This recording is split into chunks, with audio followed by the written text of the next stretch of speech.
یہ اکثر پوچھا جاتا ہے کہ جی جب آپ یہ فرماتے ہیں کہ انسان کے اندر یہ شعور رکھا گیا ہے، اخلاقی شعور ہے، استھیٹک سینس بھی ہے، تو پھر جب شعور اندر موجود ہے تو پھر یہ باہر سے جو ہے آدمی کو مطلب اخلاقی شعور، خیر و شر کا شعور موجود ہے، مختصر میں چاہتا ہوں آپ اس پہ کمنٹ کر دیں، تو پھر یہ باہر سے پھر دین کی دوبارہ ضرورت کیوں پڑ جاتی ہے؟ سب فیصلہ اندر سے آدمی کیوں نہ کر لے؟ نہیں، اندر جو شعور دیا گیا وہ اجمالی ہے، اس کو آپ نے اطلاق پہ بدلنا ہوتا ہے، اور جب آپ اطلاق پہ بدلتے ہیں تو وہاں غلطیاں کرتے ہیں، وہاں پر اس کا اندیشہ ہوتا ہے کہ آپ کسی ایسے راستے پر پڑ جائیں گے جس میں آپ کی فطرت ہو سکتا ہے مسخ ہو کر رہ جائے۔ تو انسان کو چونکہ ارادہ و اختیار کی صلاحیت بھی دی گئی ہے، اور علم کے اطلاق میں وہ غلطی بھی کرتا ہے۔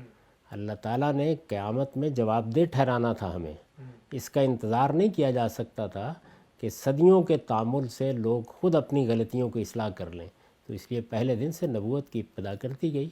اس طرح گویا انسانی فطرت میں جو چیز بالاجمال تھی اس کی پیغمبروں نے تفصیل بھی کر دی، اس کا اطلاق بھی آگے بتا دیا۔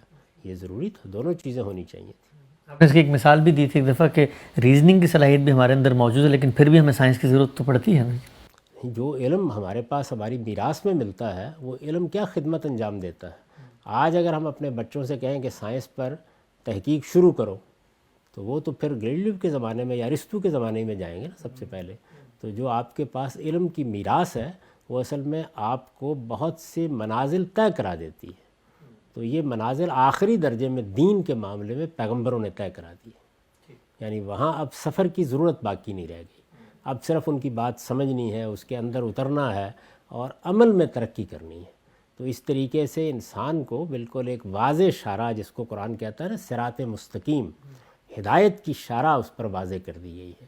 یہ اس لیے ضروری تھا کہ ہم میں سے ہر شخص کو اپنے اعمال کے لیے اور اپنے علم کے لیے جواب دہ ہونا ہے۔ اگر جواب دہی کا معاملہ آخرت میں نہ ہوتا اور اس دنیا میں انسانیت نے کچھ نتائج نکالنے ہوتے تو جیسے دوسرے علوم ہیں اسی طرح سے مذہبی شعور بھی ترقی کرتا یا پیچھے جاتا، اس کو چھوڑ دیا جاتا انسانوں پر۔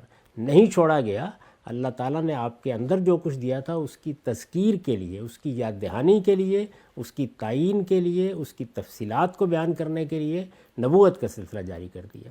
میں جب یہ بات کہتا ہوں تو یہ اصل میں فطرت اور وحی کے، فطرت اور نبوت کے تعلق کو واضح کرنے کے لیے کہتا ہوں۔